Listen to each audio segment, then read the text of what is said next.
thank you again for having me. It's been great to listen in on all the presentations today and the discussion. What a month we've had. What the last 30 days are probably, I don't think anyone could have imagined them. Ironically, I was at a TRB workshop in February where we actually had a scenario of what would it take to have a 90% reduction in air travel. And we all kind of said all these different things. And one of us or two of us popped up and said, what about a global pandemic and what would that look like? And I kind of put my hand up and said, this is what it would look like, and walked them through. And we all kind of like giggled and chuckled. And then here we are. So never make up these workup scenarios because you never know what's going to happen and how it's going to move forward. So with that, I'm going to give you some quick updates on what's happening in the world of transportation, and then some of the things that we can do to get our hands around this. And then happy to answer any questions moving forward. So San Francisco, the center of all of this. I'm talking to you from my place in the Mission. I have a shirt on. I've actually shaved for the first time in 10 days, so this is actually nice to prepare for this webinar. Looking at all of the innovations happening and all the disruptions, and then seeing what, if anything, can we do to adapt. So what we do know is that the world is shifting to become a planet of cities. We've got the greatest migration history of our civilization, and there are just more and more people moving in cities. Cities are the enablers of all these things that we see in our economy. They're the predictors of where we're going in the future. And there's a lot of good and bad associated with cities that we've heard from today. But the one thing that we need to do is we need to connect and move ourselves around. And our world is becoming increasingly more connected. It's being super connected by different transport networks for moving people and things. And we've taken advantage of it, frankly, and I think we've taken it for granted. And this epic pandemic has really showed us that we've taken too many systems for granted. They're not resilient, they're fragmented, they're fractured, and there's a lot of instability amongst it, and it's not resilient at all. And I think Tamika showed us some really good instances of I'm talking about just the networks themselves, but the actual human side of this is also pretty prescient. We gave some thanks before for the people that are working on the front line of our transport industry, and also gave thanks for the medical workers, but we also need to give thanks to all the gig workers right now, because frankly, without them, there is no supply chain and you aren't getting your deliveries at home or your groceries. So, and this is the front line of things, hopefully that we'll have some changes moving forward. So with transportation comes generally congestion. This is a cat ear graph, Those ears are the two peaks, the morning and the evening peak. And all of you in your industry have been working so hard to figure out how can we flatten out those peaks. And wouldn't it be amazing if we all could just have a little bit of multimodality and have some of us actually work from home and have that amazing lifestyle that we said that work from home can give us, just to shave off those tips of those ears. Well, COVID came and basically knocked it out of the park for us. Ironically, this was an ad for a minibus in San Francisco for Zoom. This was about a few weeks ago. Actually, no, this was actually last month, the previous month. Time has gone for me, by the way. And this was, I think, a very ominous advertisement to what's happened right now. And we've seen how quickly things have changed, right? This is a graph on the left-hand side of the Bay Area, typical traffic conditions, typical morning commute. Same thing a couple of weeks ago after the shelter-in-place requirements put in. So all these years, we've been working on having that graph on the green to be the state of status quo. And we know we can shift just 5, 10, 15% of the population to do that. But this is what's happened with a 90% shift. So it's technically feasible. It's just a difference in how we think about things. So this massive change in our work culture, for those of us who are able to work from home with the internet access, et cetera, we've now got people working together. I've seen so many stories from my clients of couples working together, couples having arguments, one speaking too loud, one being that person that says all of those things like, get back at you, throw it up the supply chain, let's run up the flagpole. And they're realizing that this is not who I thought my partner was, and I'm learning more and more about my partner. So it's been kind of interesting. It hasn't all been a bed of roses, because you throw some kids into the mix, and it's been a bit of a challenge where there's been a lot of work from home tantrums. So how do we learn from all this is the point, so that we can not only have a functioning transport system, but also make sure that we have a functioning personal and professional life. And I think the best part about this has been all the great stories of people bringing more a humanness to these work meetings and discussions, because we're seeing a different part of their life that generally is not talked about. So hopefully that'll be something that we can move forward on as well. So in transportation, we're going through a major transition. Regardless of what's happening with the pandemic right now, the idea that you would basically use your own and operated system or a fixed guideway transit system was already in transition. And we were seeing a dawning of much more of a multimodal shared mobility system. Not only that is it shared, but it's also electrified. And then recently more inclinations towards automating services, but also having automated transport systems as well. So this is already happening, and the snowball's already started. It's already been working on for like the last year or two. Over the next decade, we're going to see more and more transition of this. It's not going to happen everywhere. It's not going to happen simultaneously in all places, but we are going to see this eventually across all of our system. And I think the pandemic is actually accelerating a lot of these pieces, and it'll be interesting to see how much of it sticks after we go back to a sense of normality. We'll never go back to how it was in January, but we will go back to something, I think, that we will all work towards, like in July, August, September. And I think the third quarter and fourth quarter of this year is where we'll probably see a lot of these transitions moving forward. And so what we're seeing is that a lot of transport is moving onto platforms. The best way to describe a platform is basically it's a domain that has providers and customers of services. So providers of services and customers who are the consumers of services, and those insights through those data interactions is what a platform uses to create its company. And there's a lot of platforms that we know of that are in the transportation space that have just started, that have been around for a couple of years. But the idea of platforms is not going away, and we're seeing more and more companies of all types embracing this platform model because it creates insights that weren't available before. So if all this gets together and we see this shared electric automated system that's all connected through a platform, the idea is that we have this mobility as a service, and many consultants around the world have various numbers, but they range anywhere from like $5 to $10 trillion by 2035 if you can magically knit and sew this all together. Anybody who's in the transit space or in the other transportation mode space know that it's easier said than done, because there's so much physical knitting that has to happen, whether it's virtual, physical, or even just the political barriers to integrating this are much harder. Now, tech companies are actually thinking, well, we're going to go one step further than mobility as a service. We're going to link all aspects to your lifestyle, so your calendar of events, your social, your entertainment, etc., and have more of a lifestyle as a service. And transport basically becomes much more in the background, but that's later on in the decade, not going to happen right now, but it's something that's been a vision for many data and technology companies in the long run to really capture that lifestyle experience. So what we have to deal with, though, is that we have some issues that transportation needs to deal with over this next decade. Otherwise, we're going to keep perpetuating the same mistakes over and over again. We basically have three core business models that we're working with. One is the ownership model, where I own something and I take care of it. One is the you ride model. Either I go to it or it comes to me, but I ride the service. And then there's the rent model, basically where I go to something and I unlock it and I use it, whether it's a car, a bike, a scooter, whatever it is, I rent it and I pay for the time that I use it. These three models, if they were working in a perfect vacuum, would actually work very well. But because there are so many problems with each of these models, with the subsidies that go behind them, we're seeing a lot of flaws in the system. So there's a lot of hidden subsidies that are making things very, very difficult to pencil out. Cars on the right-hand side have the most subsidies, whether it's fuel, manufacturing, distribution, the parking, the road design, the free use of the roads, etc. We have an overuse of vehicles, which is why we have those congestion issues in the first place. But we also have some zoning biases, some zoning subsidies. We have, free parking requirements.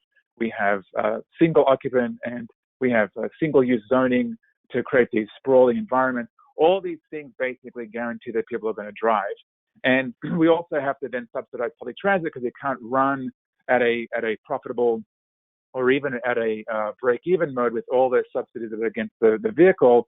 And then you have all these new shared mobility services that either have VC money or some sort of private equity to run. And the actual fare box or the recovery rate, the actual cost of operating versus the revenues that come in just don't match. And if you're in a world around all of these subsidies, it's just going to be virtually impossible to actually make any profit in the future. There are very, very few of these 100 or so shared mobility companies that are actually working on their own profit, and they're based on their operations and capital expenditures. And we're going to see a lot of them, unfortunately, fail over the next 3 to 6 months because there's just no customers now feeding these revenue systems. So we need to change that. We also need to address that these subsidies are actually causing a lot of the problems that we have in our transport system. 3/4 of the air pollution in our cities is caused by car emissions. 1.2 million crashes worldwide because people are being stupid, not making decisions in their cars, and because we've made it very difficult to walk, bike, or take transit in addition to these road spaces. So there's a lot more opportunities for collisions and crashes. Commuters are spending 10 days of their lives on average in a vehicle. That's 10 days that they can't do something else in. And most Americans get 10 days of vacation. So we're seeing a huge productivity problem with the current mode of systems. Also, 15% of our working adults have some sort of disability that doesn't allow them to actually participate in a full-time employment. So from this point forward, that's going to become a real issue to deal with when it comes to equity and inclusion. And so for us to have a change, we need to figure out a way to break this cycle. And I'm hoping that this next 60 days is an opportunity for all of the decision makers who are on this webinar to really start breaking these cycles and saying, we cannot do this anymore. We need to stop. And we need a shift in mindset. We have the technological capabilities. We have the technical capabilities. We can do all these things tomorrow. We just don't have the mindset to do that.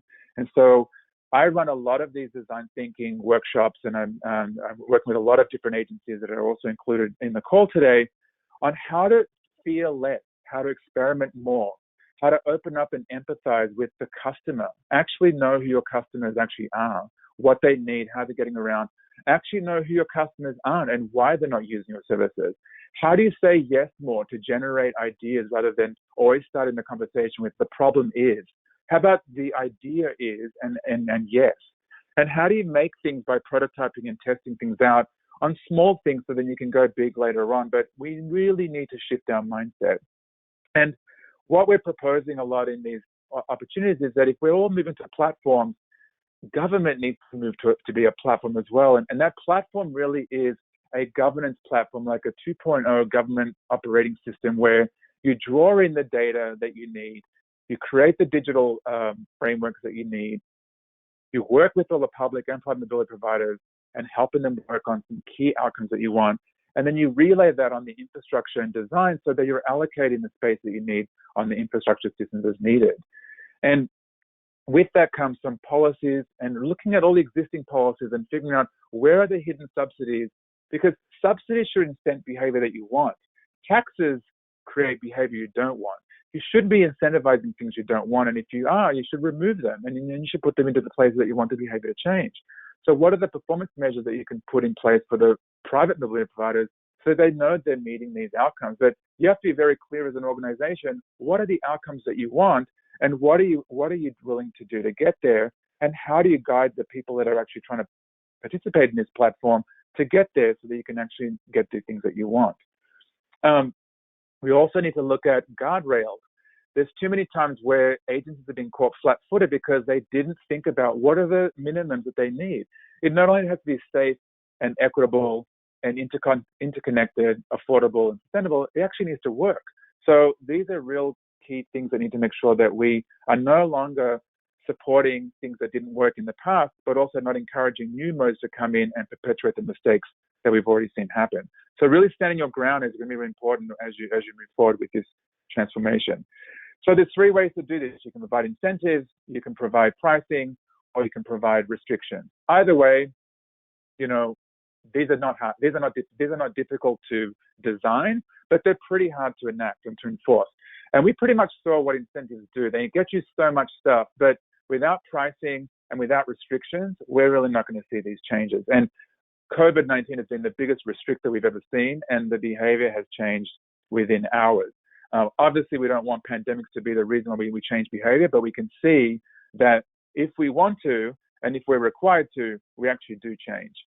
How do we make that work in the future? So we need to go back to basics and look at our transport system from us as people. So a human-centric design is looking at what is a human and what does a human need to do to get around, and what do they need to receive things to fulfill their life. Transport is not about moving people from A to B. Transport is about connecting people to the moments in their lives. It's about connecting people to the moments in their lives, not about A to B stuff. And that's where we've been lost in this whole thing. So really changing that discussion to people and connecting their moments. And with that, we can know that a person takes up about 1 square yard or 1 square meter of space to freely move around. A person on a micromobility device of some sort needs a little less than 2 of those spaces, but to move that same person in a passenger car, they need 8 of these tiles, and they need another 8 of those around them for safety. And we can quickly see on the street how poor we allocate space based on the human-centric approach. Look at the people walking, look at the people cycling, look at the people on the bus, and then look at everybody else who is basically in their own car, and then all the empty cars that are parked on the street. We clearly need to look at that from a human perspective to change the way that we even look at how we even allocate space on the system. And we need to look at some model equity as well. Like the business models have different needs, and we're not supporting them. So on the ownership model, if you own a car, your gasoline and fuel is subsidized, the road network is designed for you, parking is designed for you. But if you want to own your own bicycle, scooter, or moped, you can't, because the networks aren't there for you. You don't have a contiguous bike lane network, the charging's not there, the parking's not there. And so we have a lot of these knee-jerk reactions by cities saying they're causing clutter on the street. Well, where have you allocated space for them to be? You need to treat them the exact same way that you're treating the road-based system, the car-based system, so they all have that equal measure of infrastructure. On the ride-based model, they also need electrification, but they need dedicated lanes on the street. They need dedicated pickup and drop-off points. They need to be treated more like a transit system so that they know how to work, so they can actually meet your needs and meet your goals. And lastly, on the shared rent models, they need charging, they need dedicated facilities, but they also need pickup and drop-off spots. And without those 3 things becoming more equal and focusing on the retrofits, we're going to continuate and exacerbate the problems. And most of these companies will eventually go out of business because they cannot compete with the car-based model. So we need to look at that from a perspective of not just working on the actual infrastructure and the networks, but also on the operation. We need more equity in operations. So whether it's the supply chain, the product market fit, the assurances and quality of development, the customer service and customer approach, and then the metrics of the city, if we don't have those built in for each one, they're going to fail. So we need to do a lot more than what we're doing today.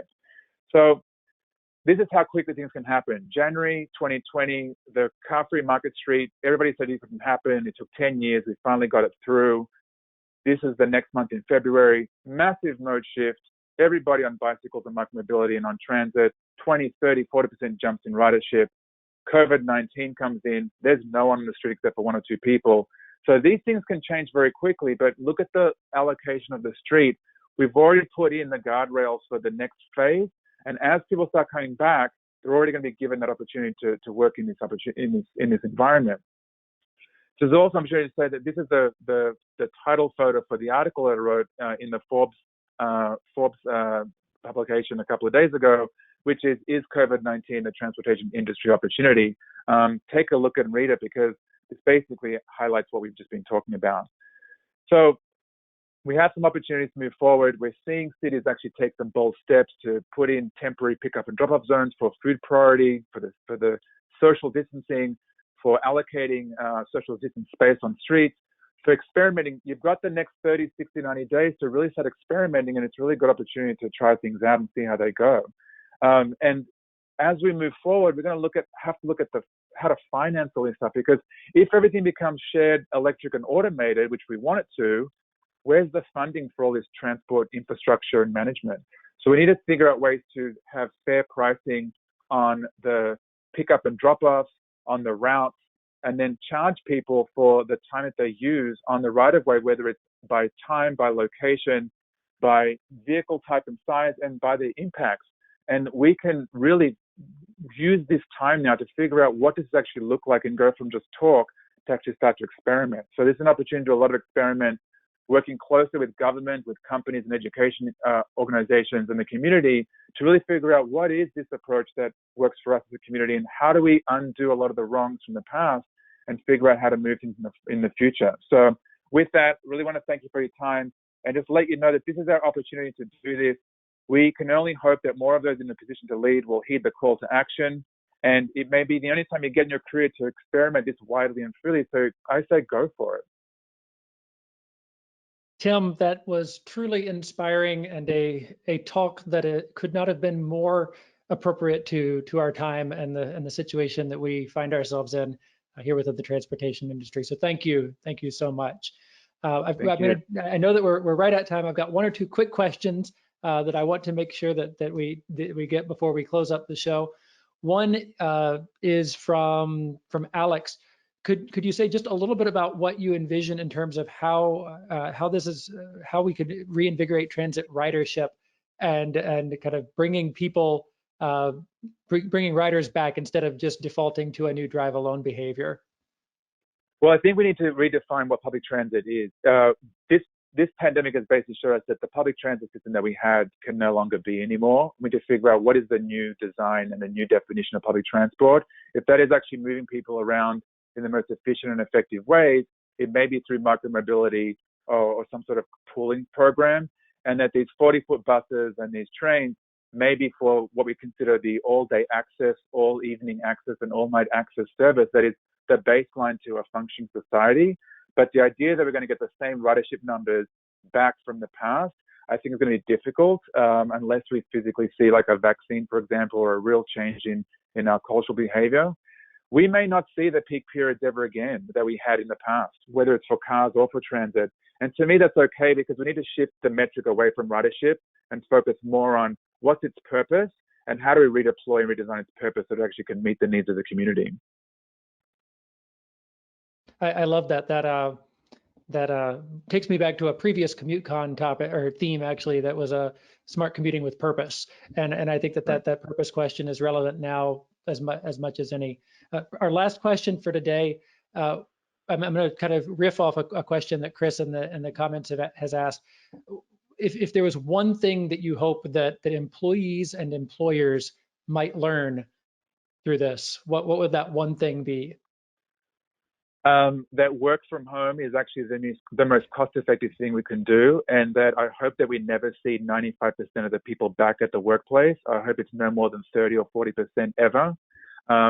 Resell your real estate, reconsolidate your office space, and let people work from home, because everything that I've heard from everybody that's doing it, they've got their life back. Their kids are playing in the streets outside. They're just having so much more family time, and it's making them feel like a human again. And to me, that's the most important lesson we can learn, is like, let's rehumanize our workplace and not have these ridiculous commutes that were causing people to just age, not only age, but just lose everything they had and losing their time. And time's the most valuable resource we have, and use that precious time with family and friends and doing things that are more than just work. Tim, I think that's a perfect note to end on as we've been exploring the topic of science, but we've also heard this thread throughout the day of not forgetting the humanity, not forgetting those other threads that make us who we are and make us decide what we want to do. And so I think that's a really excellent note to bring us to a close on. So thank you so much for being a part of CommuteCon this year. It's been an honor to have you, and we look forward to opportunities to cross paths in the future. Thank you for having me, and please, everybody, reach out and let's all work on this together and figure it out.